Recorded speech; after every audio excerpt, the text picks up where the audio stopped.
Hello everyone, সবাই কেমন আছো? আশা করি খুব ভালো আছো আর আমিও খুব ভালো আছি।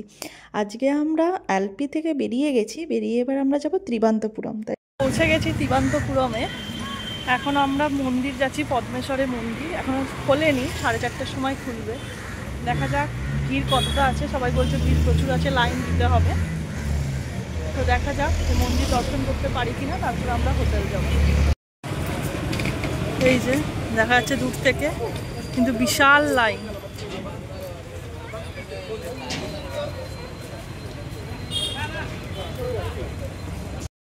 এই যে এত লাইন পড়েছে, আমি আর গেলাম না, দেবাঞ্জনি গেছে।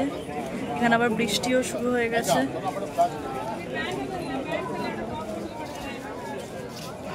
আমরা পদ্মেশ্বরী টেম্পল দেখে এখন চলে এসেছি হোটেলে।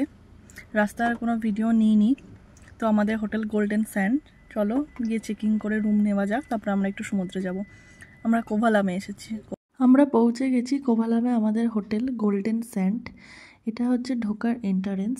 চলো তাহলে ঢুকে তোমাদের দেখাই কেমন হোটেলটা, দিয়ে তারপর রিসেপশনে যাব, ওখানে দেবাঞ্জন ওয়েট করছে। আমরা যে ট্রাভেল এজেন্সি বুক করেছিলাম সেটা ওয়েস্ট বেঙ্গলের ট্রাভেল এজেন্সি নয়, ওর নাম হচ্ছে স্কাই উইংস। কিন্তু খুব ভালো তাদের সার্ভিস ছিল। কোচিতে আমাদের হোটেলটা একটু নর্মাল হোটেল ছিল, কিন্তু বাদবাকি সব 4 স্টার হোটেল ছিল। এমনকি দেখো এই গোল্ডেন স্যান্ডের হোটেলের রুমটা তো আমার দারুণ লেগেছে, এমন ভিউগুলোও খুব সুন্দর। আমাদের ভিউ ছিল তো পুল সাইড ভিউ।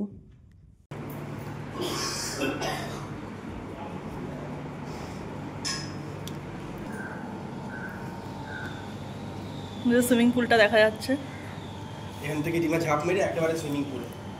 কিন্তু সুইমিং করতে পারবো না, কারণ দেবাঞ্জনের জ্বর এসেছে। বৃষ্টি পড়ছে, তাই জন্য আমরা আর বিচে গেলাম না। বাবাই এমনি দেখে আসুক, রাত্রে তো ডিনারও করতে হবে। আর দেবাঞ্জনেরও শরীরটা খারাপ, তাই বিচে গেলাম না। কালকে সকালে বা বৃষ্টি কমলে যাব। এখন ঘরে একটু রেস্ট নিই। বাজে ওই 8:30 মতো। এখন আমরা যাচ্ছি নিচে খেতে, কিন্তু এখনও প্রচুর বৃষ্টি পড়ে যাচ্ছে। আমাদের মনে হয় না আর সমুদ্রে যাওয়া হবে, বা কালকে সকালেও আমাদের সমুদ্রে যাওয়া হবে মনে হয় না।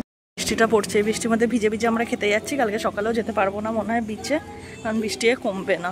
দেখিয়ে যাচ্ছে ওয়েদারে বৃষ্টি কালকেও হবে। কমপ্লিট হয়ে গেছে, এবার তাহলে আমরা ঘুমিয়ে পড়ি। আবার সকালবেলা দেখা যাক, যদি ভাগ্য ভালো থাকে তাহলে কালকে একটু বিচে যেতে পারবো। বিচেতে আসা পর্যন্ত যাইনি, সে পর্যন্ত বিচে যাওয়া হয়নি, এত বৃষ্টি পড়ছে। যেতাম, কিন্তু দেবাঞ্জনের জ্বর না আসলে বৃষ্টিতে ভিজে ভিজে যেতাম, কিন্তু যেতে পারিনি। আবার যদি জ্বর এসে যায়, এখনও তো 2-3 দিনের ব্যাপার আছে, ওই জন্য আর যাইনি। চলো তাহলে গুড নাইট। ব্লগটা তাহলে এখানেই শেষ করছি। যদি ভালো লেগে থাকে সাবস্ক্রাইব করে পাশে থেকো, আর ভালো লাগলে একটা লাইক করে দিও। Tata, good night.